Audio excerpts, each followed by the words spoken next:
এটা হলো থিনার। এই থিনার দিয়ে কি বাইক চালানো সম্ভব, সেটাই আজকে এই ভিডিওতে দেখাবো। Hello guys, this is Naim, welcome to another video.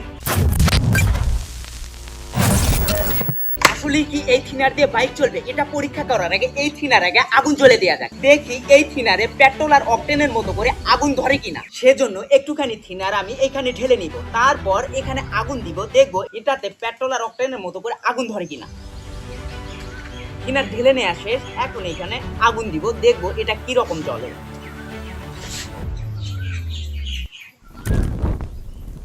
O guys দেখুন, এটা তো সত্যি সত্যিই জ্বলে। পেট্রোল আর অকটেনের মতো না, তার থেকে একটু কম জ্বলে, তারপরও এটা ভালোই জ্বলে। কেরোসিনের থেকে একটু ভালোই জ্বলে। চলুন এই থিনার এখন বাইকের উপরে অ্যাপ্লাই করা যাক, দেখি এই থিনার দিয়ে বাইক কি রকম চলে। কিন্তু বাইকে থিনার ইনজেক্ট করার আগে দেখবো এটার ডেনসিটি কেমন আর পেট্রোল অকটেনের ডেনসিটি কেমন। চলুন দেখে নেওয়া যাক। এখানে দেখতে পাচ্ছি অকটেন সব থেকে হালকা, এখানে অকটেনের ডেনসিটি হচ্ছে 0.703, পেট্রোলের ডেনসিটি হচ্ছে 0.720 থেকে 0.775। এগুলার থেকেও ভারী হয়ে থাকে থিনার, এর ডেনসিটি দেখাচ্ছে 0.750 থেকে 0.850 পর্যন্ত। এখন এটা বাইকে ইনজেক্ট করব, দেখবো এটা দিয়ে বাইক কি রকম চলে। তার আগে এই বাইকের আমি ফুয়েল ট্যাঙ্ক খুলে ফেলবো, যেন আপনারা কোনোভাবেই মনে না করেন যে আমি পেট্রোল দিয়ে এই বাইক চালাচ্ছি। চলুন চালু চালু এই বাইকের ফুয়েল ট্যাঙ্ক খুলে ফেলা যাক। তার আগে সেফটি গ্লোভস গুলো আমি পরে নিব, কারণ সকল কাজের আগে সেফটি ফার্স্ট।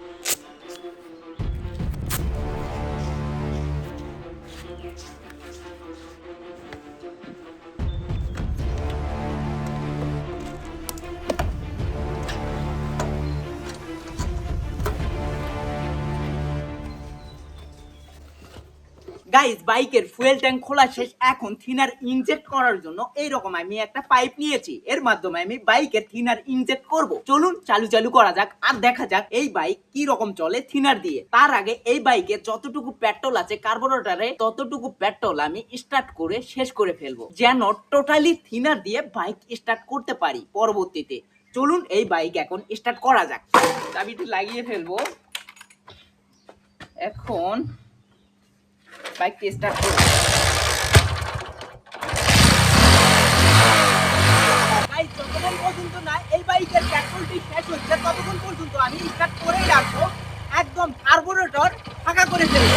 গাইস, এখন পর্যন্ত তেল শেষ হয়নি, এখন মনে হচ্ছে তেল শেষ হবে, মনে হচ্ছে আর বেশিক্ষণ এই বাইক চলবে না।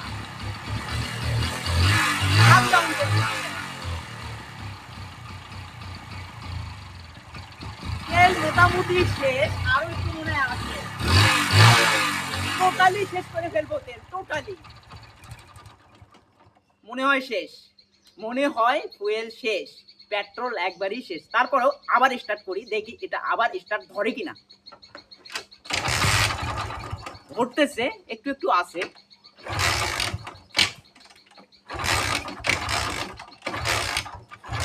আর নেই, একদম শেষ। এখন এর ভিতরে থিনার ইনজেক্ট করব আর দেখবো থিনার দিয়ে বাইক চলে কিনা। থিনার কানেক্ট করার জন্য এইখানে ফুয়েলের যে লাইন আছে এটা কার্বোরেটর থেকে খুলে ফেলবো। ওকে, কার্বোরেটরের লাইন দেওয়া শেষ, এখন বাইক স্টার্ট করব। গাইস, এইখানে টোটালি থিনার লোড করা শেষ কার্বোরেটরে, পাইপের মাধ্যমে আমি কার্বোরেটরে থিনার দিয়েছি। এখন আমি এটা স্টার্ট করব, দেখবো এটা কি রকম ভাবে স্টার্ট হয়। সো চলুন স্টার্ট করা যাক। আমি জানি না এটা স্টার্ট হবে কিনা, তারপরেও চেষ্টা করে দেখা যাক এটা কি রকম ভাবে চলে।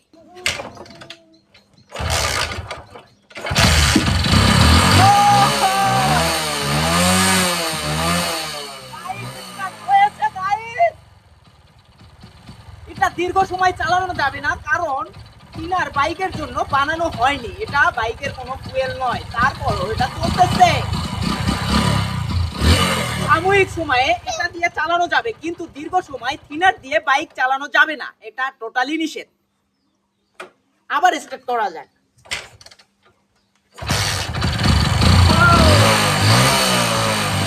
একদম থিনার দিয়ে বাইক চলতে,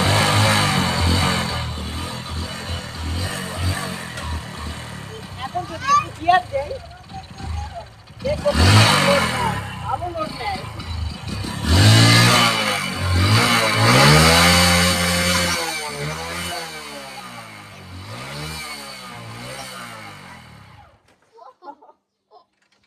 গাইস দেখলেন তো থিনার দিয়েও বাইক চালানো যায়।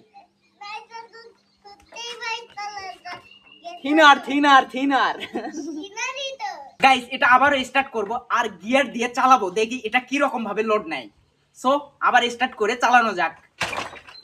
গিয়ার আছে, গিয়ারটা নিউট্রাল করে নেই, আবার এটা স্টার্ট করব।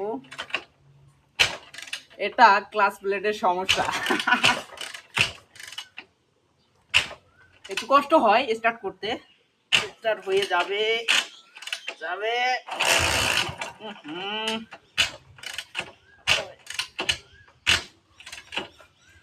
একটু খুব শ্রম দিতে হয় স্টার্ট করতে গিয়ে।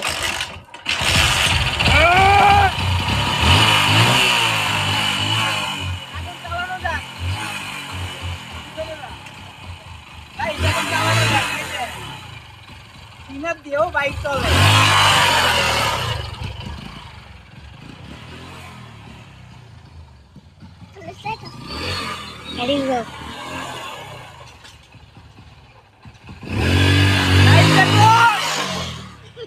একটু বেশি চালাবো এবার, জিপটা লাগিয়ে ফেলি। আবারও সেই ক্লাচ প্লেটের একটু সমস্যা। এটা একবারই স্টার্ট।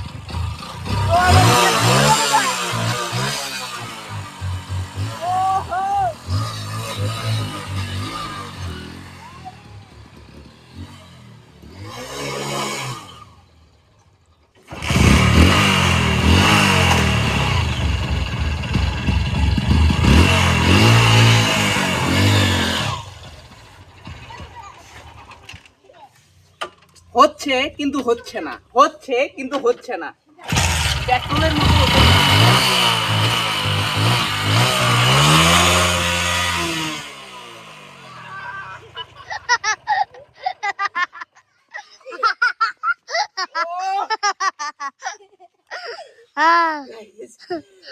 গাইস পড়ে গেছি আমি, সিট খুলে পড়ে গেছে। আবারও লাগাবো। ও ঠিক আছে, আবার ও এটা তো আনএক্সপেক্টেড। আবার হচ্ছে না।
দেখলেন তো গাইস, সেফ ফিনার দিয়েও বাইক চালানো যায়, কিভাবে বাইক চলে, কিন্তু বেশি লোড নিতে পারে না।